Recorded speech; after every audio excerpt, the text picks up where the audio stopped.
మీకు తొందర కాకూడదని దయచేసి మీకు తొందర కాకూడదని చూసుకుంటారు. అంటే మరి ఒక ఫ్రెండ్ మీద రాసి దయచేసి ఎవరే కానీ ఏమైనా ప్రభుత్వం చేస్తుందంటే ఆ మినిట్స్ ఎప్పుడు ఎత్తుకుంటామో జీవో వచ్చినాక మీ సమస్యలు ఏమి మేము అడిగేటప్పుడు అప్పుడు మీరు అడగాల మా సమస్యలు ఇది మాకు వచ్చేసి అప్పుడు కరెక్ట్ రాసిస్తారు. మీకు ప్రతి ఒక్క కరెక్ట్ చేస్తే కరెక్ట్ రాయిస్తారు.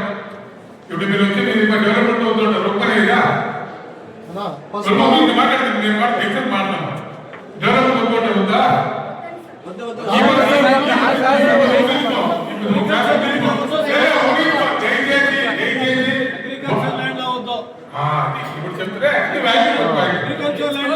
ఇప్పుడు చెప్తే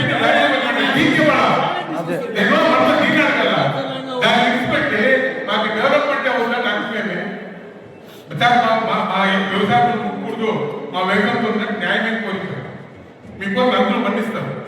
దయచేసి ఎవరైనా మాట్లాడేటప్పుడు సమస్య మన సమస్యలు పరిష్కారం చేసుకోవాలంటే దయచేసి మీకు అందరికి చేతులకు ముక్తా ఉండడం మన చాలా విధానం కావాలి. మన ఆత్మలు ఆవేదనే చాలా దిగుకొని ఏమి చేస్తే కరెక్ట్గా ఉంటుంది. గంటకు ఎలక్షన్ టైం ఒక్కొక్క రాజకీయ పార్టీ పక్కగా మాట్లాడతారు. మనం తప్పు చెప్పేది ప్రతిదీ కానీ ఏ రాజకీయ పార్టీ వస్తుంది మన సమస్యలు మంది పరిష్కరిస్తారా? మా భూమి మేమే కాపాడు కానీ మేమే తిన్నాడు కానీ మేమే పట్టుకుంటాం కానీ ఏ ప్రభుత్వం వస్తున్నా మా పిడపాలను మేము చేసుకోవాలి. కాబట్టి దయచేసి ఏమి చేస్తే పరిష్కారం దాని పరిష్కారం మేము ఎన్నుకోవాలి. మీరు ఏమి చేస్తాను మీరు ఏ విధంగా తీసుకుంటానో మీకు వద్ద నేను ఉంటాను తప్ప చూసుకుంటాను. మీరు ఏ నిర్ణయం తీసుకుంటానో మేము మీకు వస్తూ ఉంటానో అదే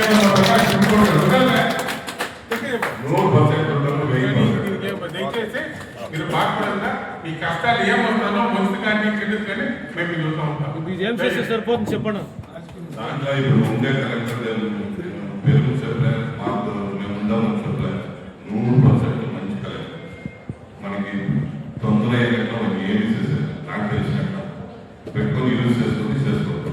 సార్ వ్యవసాయ భూములపై మాత్రం డెవలప్మెంట్ తేవదండి సార్. ఓకే అది గ్రీన్ బెల్ట్ చేసేయండి అసలు.